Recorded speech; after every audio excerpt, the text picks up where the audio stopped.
Welcome back to Stuff About Tutorial.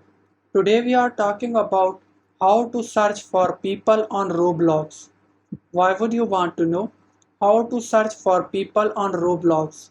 Well, maybe it is your first time using Roblox and not sure how to search for people on Roblox. So today I'm going to show you how to search for people on Roblox. Check video description and I will try to leave the written instructions. Searching for people on Roblox is quite simple and the process is easy to do.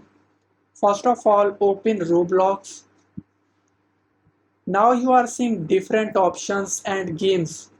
If you are willing to search for a specific people, click on search icon at the top center. Search for a people.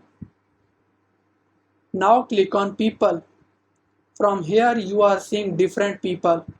This is how you can search for people on Roblox. There you go. If you wanted to know how to search for people on Roblox, that is the easiest way I know how. If you know another way, to leave a comment below. Be sure to subscribe for more videos.